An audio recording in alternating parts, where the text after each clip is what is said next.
বড়ইয়া, বেলডাঙ্গা, কান্দি, ভরতপুর, রেজিনগর, নওদা, ৭টা বিধানসভা এই ভাগীরথী নদীর পার ঘেঁষে বয়ে গিয়েছে। আর তা নিয়েই বহরমপুর লোকসভা কেন্দ্র। বহরমপুরে দীর্ঘদিন কয়েক দশক বেলচা কোদালের হাতে ছিল লোকসভা কেন্দ্র। সেখান থেকে হাত তুলে নিয়ে সরাসরি বহরমপুরের মানুষ হাতে ভরসা রেখেছেন। 2009-14 নয়, 1999 থেকে ধারাবাহিক বহরমপুর কংগ্রেসের দখলে। 2024-এ সেই কংগ্রেসের ভাগ্য কি আবারও ফুটবে বহরমপুরের মাটিতে? নজর রাখতেই পাবলিক পাস নিয়ে ভাগীরথী নদীর তীরে।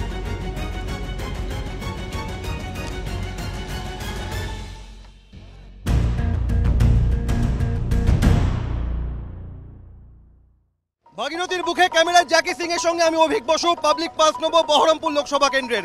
বিভিন্ন প্রজন্মের মানুষ 8 থেকে 80 তাদের নিয়মিত দৈনন্দিন যাতায়াত এই নদীর বুক চিরে। তাদের সঙ্গে কথা বলবো। প্রথমেই আমি নতুন প্রজন্মের যারা বলে তো রোদ মানে ভিটামিন ডি, কিন্তু ছাতা নিয়েই চলাফেরা। হ্যাঁ, ভোটের সময় নেতারা কি মাথার ওপর ছাতা হয়ে থাকেন? সব সময় তো থাকেন না। ভোটটা দেওয়ার আগে কি প্রত্যাশা রাখছেন? মানে রাখছি যাতে সবকিছু ভালো মতো হয়, ঠিক মতো হয়। নদীর ওপর দাঁড়িয়ে এটাই কি বলা যায় যে যেমন নদীতে জোয়ার আসে, ভাটা আসে, তেমন ভোটের আগে প্রতিশ্রুতির জোয়ার আসে? হ্যাঁ, একদম আসে। ভোটের পর হয়তো থাকে কিংবা থাকে না। ভোটের হাওয়াটা কেমন? এখন তো ফুরফুরে হাওয়া নদীতে, ভোটের হাওয়াটা কি একরকম না ঘুরছে হাওয়া? এখন তো ঠিক বলা যাচ্ছে না। ভোট দেওয়ার সময় হেলমেট পরে যাবেন? না, হেলমেট পরে কেন যাবো? ভোটের সময় কি ভয় কাজ করে যে আবারও উত্তেজনা, অশান্তি হবে? না, আমাদের এখানে কোনো অশান্তি সেরকম হয় না। আমাদের যেখানে ভোট দিই, আশেপাশে হওয়ার খবর পান? হ্যাঁ, টিভিতে খবরও দেখতে পাই। তখন কেমন লাগে? তখন খারাপ লাগে। যার হাতে দীর্ঘদিনের গড় তার হাতেই থাকবে কি বহরমপুর?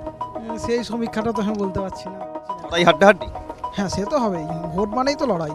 আমি আরো অনেকে যারা রয়েছেন, প্রথমে আমাদের মা কাকিমাদের সাথে একটু কথা বলবো। নৌকা এগিয়ে চলেছে, তার মাঝেই পিসি নিয়মিত এই নৌকাতে যাতায়াত? প্রত্যেক দিনই যাই আমরা। নেতারা কি এখন বাড়ি বাড়ি যাওয়া শুরু করেছে ভোটের প্রচারে? হ্যাঁ, যাই তো। বহরমপুরের হাওয়া কি বুঝছো এবার পিসি? ভালো। মানে যা যে দীর্ঘদিন ধরে বহরমপুরের সাংসদ যিনি, তার হাতেই রাশ থাকবে নাকি এবার একটু হাওয়া বদলেছে? ওটা আমি বলতে পারবো না। পিসি এবার কি মনে হচ্ছে ভোটের হাওয়াটাই কি গরম বেড়েছে? হ্যাঁ, একটু গরম বেড়েছে। হাওয়া কি একরকম না একটু ঘুরছে? একটু ঘুরছে তো। বহরমপুরের হাওয়া ঘুরছে। হ্যাঁ, হ্যাঁ। এবার ভোটের আগে হাওয়াটা কি বুঝছো? হাওয়াটা যেমন চলছে চলবে এরকমই। একই রকম বহরমপুরে না ঘুরছে? সেটা তো আমি বলতে পারবো না কেমন ভাবে ঘুরছে, তবে ঘুরছে। নৌকায় করে যাতায়াত ভাগীরথীর বুক চিরে। তো এবার বহরমপুরে ভোটে ভাগ্যটা কার খুলবে মনে হয়? সেরকম মতন তো এখন কিছুই বুঝতে পারছি না। হাওয়া থাকে না, হাওয়া একই রকম না ঘুরছে? একটু তো 19-20 আছে, অন্যরকম টাইপের একটু। বহরমপুরে ভোটের হাওয়া কি বুঝছো? এখনো কিছু বোঝা যাচ্ছে না। কেন বোঝা যাচ্ছে না? দীর্ঘদিন এক গড় হয়ে রয়েছে হাত। এবার কি সেই তৃণমূল তো চলছে, আমরা মিশে কি হবে বুঝতে পারা যাচ্ছে না। লড়াই কি হাড্ডাহাড্ডি? হ্যাঁ, ওই রকমই। ভোটের হাওয়াটা কি বুঝছেন? এই তো ভোট আসার আগে সবাই বলে এই করব ওই করব, যেমন আমাদের নদীতে জল যাচ্ছে, প্রতিশ্রুতি সেরকম প্রতিশ্রুতি দিচ্ছে। তো ভোটের পর আর কিছুই হচ্ছে না, সেগুলো আমরা এটাই হচ্ছে, জোয়ার ভাটা যেমন আসতে যাচ্ছে। একবার নৌকার পাড়ের কাছে চলে যাব, আরো অনেকে অপেক্ষা করছেন, তাদের সঙ্গে কথা বলবো এক এক করে। এর আগে কি বুঝছো কাকা? বুঝছি যে এই বহরমপুর কেন্দ্র তো বরাবর বামফ্রন্টে ছিল, শ্রীবিদ্যুৎ চৌধুরী। বেলচা কোদাল? হ্যাঁ, বেলচা কোদাল। তারপরে তো কংগ্রেস হাত ছিল। আবহাওয়া যা দেখছি তাতে সবাই হাতের কথাই বলছে। কাকা এটা কি করা হচ্ছে? তেল মালিশ। তেল মালিশ? এখন বয়স কত? 71। আরে যাই হোক, 71 বছরে তেল মালিশ চলছে। আর বহরমপুরে তো ভোট আসছে, তা ভোটের আগে ঠিক কি বলবে? ভোটের আগে ফিনিশ। কারা ফিনিশ? নেতারা। এই ভ্যানে করে ঝাঁপির ভেতর এটা কি? এটা সবজি নিয়ে যাই আমি নিয়মিত। প্রতিদিন সবজি নিয়ে যাই। বহরমপুরে তো আবার একটা লোকসভা ভোট আসছে, ভোটের আগে কি বলবে? ভোটের আগে ভোটের আগে সব ঝাঁপ খুলে রাখবে, আর ভোটের পরে হবে ঝাঁপ বন্ধ হয়ে যাবে। আবার কিসের ঝাঁপ? সব টুকরির মুখে ঝাঁপ, সব বন্ধ হয়ে যাবে। খুলে অনেক কথা, ভোট মিটে গেলে? আর ভোট মিটে গেলে সব ঝাঁপ বন্ধ হয়ে যাবে আবার। এবার বহরমপুরের হাওয়া কি বুঝছো? তিনটেই সমান, এবার কে জিতবে কোনো ঠিক নাই।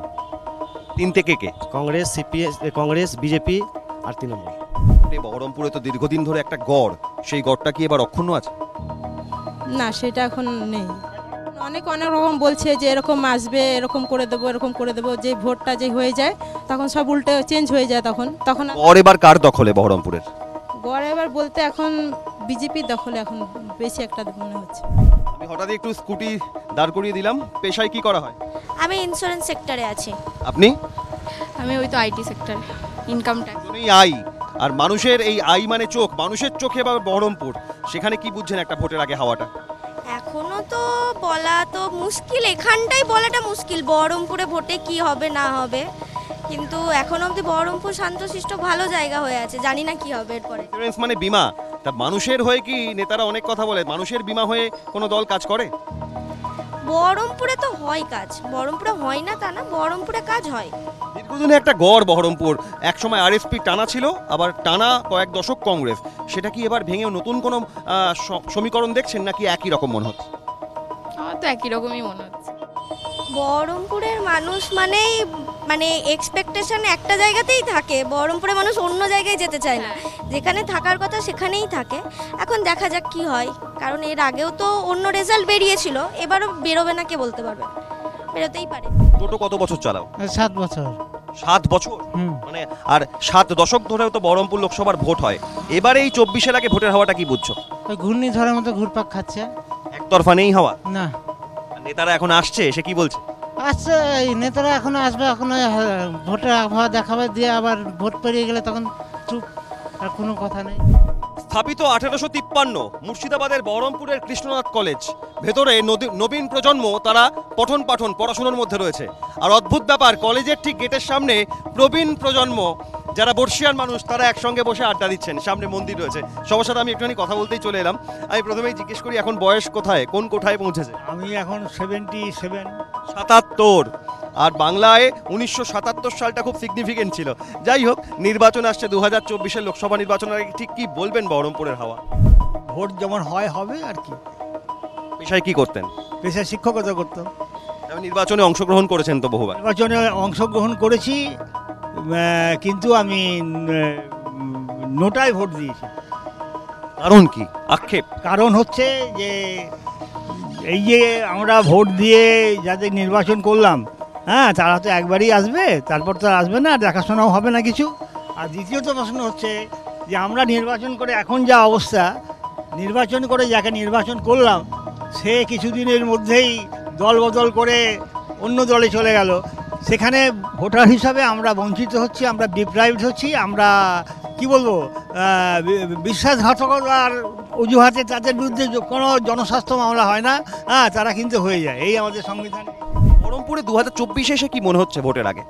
আমার তো মনে হচ্ছে আবার কংগ্রেসই আছে বহরমপুরে। কংগ্রেসে কি বহরমপুরের একমাত্র বিকল্প? মোটামুটি তাই ধরুন, আর এখানে অন্য পার্টি সেরকম নাই।